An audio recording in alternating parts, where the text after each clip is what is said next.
बिस्मिल्लाहिर्रहमानिर्रहीम। इससे पहली वीडियो में हमने बात की थी about the various model about the cell membrane. Cell membrane के स्ट्रक्चर के बारे में जो मुख्तलिफ़ किस्म के मॉडल पेश किए गए थे उसको हमने एक्सप्लेन किया था डिटेल के साथ। इसके बाद हम आते हैं फंक्शन ऑफ सेल मेम्ब्रेन की तरफ। अगर आपको याद हो तो हमने पढ़ा था कि सेल मेम्ब्रेन के केमिकल कंपोजिशन में लिपिड, प्रोटीन और कार्बोहाइड्रेट मौजूद होते हैं। तो पहले नंबर पर हम लिपिड का फंक्शन पढ़ते हैं कि लिपिड का क्या रोल है इन द प्लाज्मा मेम्ब्रेन। तो अब हम आते हैं कि लिपिड्स जो होते हैं वो 2 लेयर्स में अरेंज हो जाते हैं। फास्फोलिपिड के मॉलिक्यूल जो होते हैं वो 2 लेयर्स में अरेंज होकर बाई लेयर बना देता है फास्फोलिपिड का। ये लिपिड जो होते हैं मेम्ब्रेन में, ये मेम्ब्रेन को डिफरेंशियली परमिएबल बना देता है। Lipids of the cell membrane makes the cell membrane differentially permeable.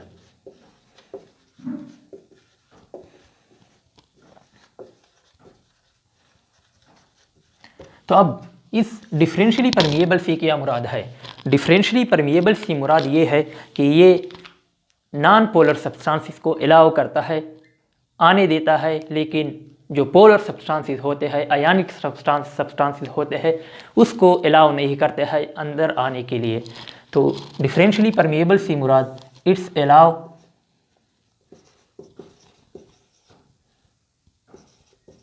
Non polar substances, जबकि जो पोलर सब्सटेंसेस होते हैं उसको अलाउ नहीं करता है। Polar substances does not allowed, उसको अलाउ नहीं करता है। इसके बाद अगर देखा जाए तो लिपिड सेल मेम्ब्रेन में प्रोटीन भी मौजूद होते हैं।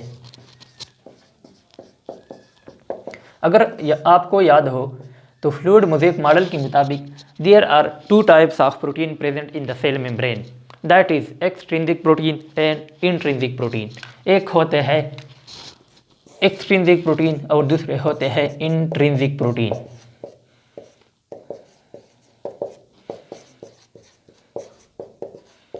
और दूसरे होते हैं इंट्रिंसिक प्रोटीन्स। ये एक्सट्रिंसिक प्रोटीन जो होते हैं वो सेल मेम्ब्रेन के जो बाई लेयर जो फास्फोलिपिड का होता है उसके दोनों साइड्स पर पड़े होते हैं, लूजली अटैच होते हैं विद द फास्फोलिपिड मॉलिक्यूल। तो ये एक्सट्रिंसिक प्रोटीन जो होते हैं ये act as a receptor, receive stimuli. ये एक्सट्रिंसिक प्रोटीन जो होते हैं ये act as a receptor site, act as a receptor site. और क्या करता है? रिसीव स्टिमुलाई, स्टिमुलाई को वसूल करता है। रिसीव स्टिमुलाई, स्टिमुलाई को रिसीव करता है और सेल को इन्फॉर्म करता है टू रिस्पॉन्ड, ताकि वो रिस्पॉन्ड कर सके प्रॉपरली। और इन्फॉर्म द सेल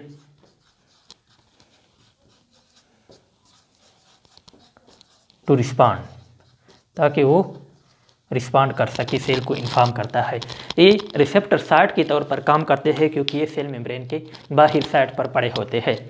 दूसरे नंबर पर होते हैं इंट्रिंसिक प्रोटीन। इंट्रिंसिक प्रोटीन जो होते हैं वो कुछ प्रोटीन पार्शियली एम्बेडेड होते हैं in the phospholipid by layer, और कुछ प्रोटीन जो होते हैं वो फुली एम्बेडेड होते हैं, और दोनों टाइप को हम इंट्रिंसिक प्रोटीन कहते हैं। इस इंट्रिंसिक प्रोटीन को इंटीग्रल प्रोटीन भी हमने कहा था कि इसको इंटीग्रल प्रोटीन भी कहते हैं, इंटीग्रल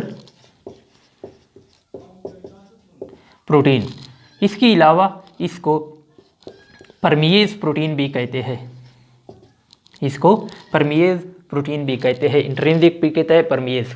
इसके अलावा इसको चैनल प्रोटीन भी कहते हैं। क्यों इसको ये नाम दिए जाते हैं परमिएज और चैनल वगैरह? क्योंकि ये कुछ चीज़ें ऐसे होते हैं जो कि सेल से नहीं गुजर सकते, तो ये एक रास्ता प्रोवाइड करता है इन चीज़ों के लिए जो सेल से नहीं पास हो सकते। और ये प्रोटीन जो होते हैं इसलिए हम कहते हैं कि protein makes the cell membrane selectively permeable. Protein जो होते हैं ये makes the cell membrane selectively permeable, और प्रोटीन जो होते हैं वो सेल को सेलेक्टिवली परमिएबल बना देता है। अब आते हैं हमारे काम की तरफ कि इंट्रिंसिक प्रोटीन का फंक्शन क्या होता है। इंट्रिंसिक प्रोटीन जो होते हैं या इंट्रीगर या परमिएज या चैनल, ये रेगुलेट करता है ऑस्मोसिस को, डिफ्यूजन को और एक्टिव ट्रांसपोर्ट को। ये इंट्रिंसिक प्रोटीन जो होता है इसका काम क्या होता है, इसके फंक्शन होते हैं टू रेगुलेशन ऑफ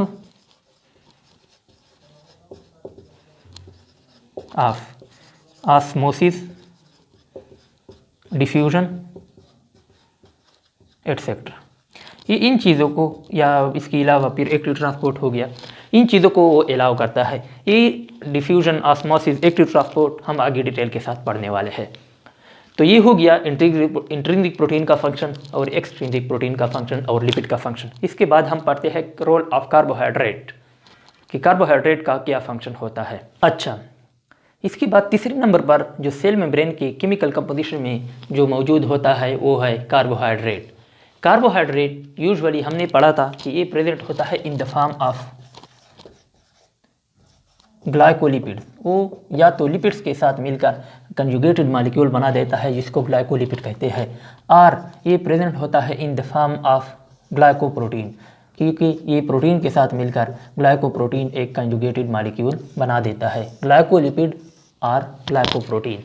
तो ये इस फॉर्म में मौजूद होते हैं इन द सेल मेम्ब्रेन। अच्छा, अब हम आते हैं कि इसका फंक्शन क्या है। सेल मेम्ब्रेन में ये तो मौजूद होते हैं, लेकिन फंक्शन क्या है। अगर आपको याद हो, हमने पढ़ा था कि सेल मेम्ब्रेन जो है वो 2 लेयर से बना होता है। फॉस्फोलिपिड फॉस्फोलिपिड 2 लेयर बना देते हैं जिसे हम बाई लेयर कहते हैं। इस बाई लेयर के दोनों साइड्स पर प्रोटीन पड़े होते हैं। इस प्रोटीन के साथ जब कार्बोहाइड्रेट मिल जाते हैं, अटैच हो जाते हैं, तो वो ग्लाइकोप्रोटीन के जब लिपिड के साथ मिल जाते हैं तो वो ग्लाइकोलिपिड्स बना देता है, और जब ग्लाइकोप्रोटीन के साथ मिलता है तो ग्लाइकोप्रोटीन को बना देता है। तो ये क्योंकि सेल के बाहर साइड पर पड़े होते हैं, क्योंकि सेल मेम्ब्रेन की बिल्कुल बाहर साइड पर पड़े होते हैं, इसलिए ये सेल मेम्ब्रेन की आइडेंटिटी का काम करता है। क्योंकि ये सेल के मुख्तलिफ सेल में इसकी मुख्तलिफ अरेंजमेंट होती है, मुख्तलिफ इसकी कंपोजिशन होती है, तो इसी वजह से ये act as a receptor site, act as a cell surface marker. क्यों ये सेल सरफेस मार्कर के तौर पर काम करते हैं, क्योंकि इसका अरेंजमेंट मुख्तलिफ सेल में मुख्तलिफ होता है, इसलिए हम उसको कहते हैं कि ये act as a cell surface marker, क्योंकि इसके ज़रिए हम मुख्तलिफ किस्म के सेल को आइडेंटिफाई कर सकते हैं। Act as a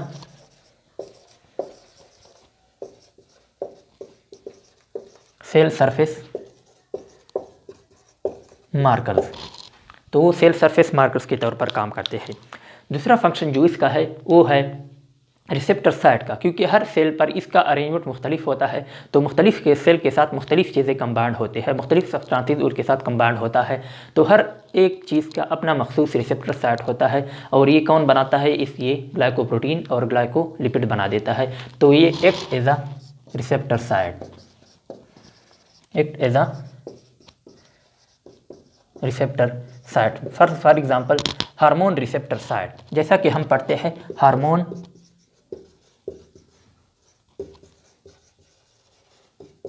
receptor site, HRS, hormone receptor site, ये किसका काम होता है, ये ग्लाइकोलिपिड और ग्लाइकोप्रोटीन बना देता है, यानी यूजुअली ये कार्बोहाइड्रेट का फंक्शन है सेल मेम्ब्रेन में। इसके बाद ये रिसीव करता है नरो इम्पल्स को, ये रिसीव नरो इम्पल्स, क्योंकि सेल के बाहर की तरफ पड़े होते हैं, तो ये नरो इम्पल्स को रिसीव करता है, receive nerve impulse.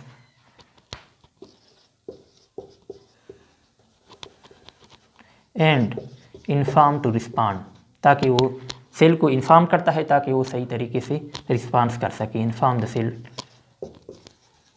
To respond.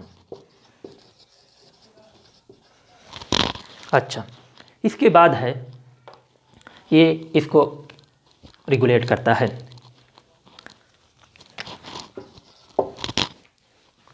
इसके बाद जो इसका फंक्शन है ये एंडोसाइटोसिस और एक्सोसाइटोसिस को भी रेगुलेट करता है, क्योंकि ये सेल के बाहर पड़े होते हैं तो ये सिर्फ इंडोसाइटोसिस को ये रेगुलेट करता है। एंडोसाइटोसिस क्या होता है? सेल में मुख्तलिफ़ किस्म की चीज़ें इंटर होते हैं, इस अमल को एंडोसाइटोसिस कहते हैं। हम आगे डिटेल के साथ इंशाल्लाह इसको पढ़ेंगे। लेकिन जब कोई सॉलिड सब्सटेंस सेल के अंदर जाता है तो इसको कहते हैं ईटिंग ऑफ द सेल, यानी फेगोसाइटोसिस। जब कोई सॉलिड सब्सटेंस सेल के अंदर जाता है तो इसे फेगोसाइटोसिस कहते हैं, क्योंकि ये सॉलिड शेप में होता है, फेगोसोम की शक्ल में। हम आगे डिटेल के साथ पढ़ने वाले हैं। जब कोई लिक्विड सब्सटेंस सेल के अंदर जाता है तो इसको हम कहते हैं pinocytosis, drinking of the cell. इसको हम कहते हैं ईटिंग ऑफ द सेल, क्योंकि सॉलिड सब्सटेंस होता है, ईटिंग ऑफ सेल। जबकि जब कोई लिक्विड सब्सटेंस सेल के अंदर जाता है तो इसको पिनोसाइटोसिस कहते हैं। तो इसको कहते हैं ड्रिंकिंग ऑफ सेल।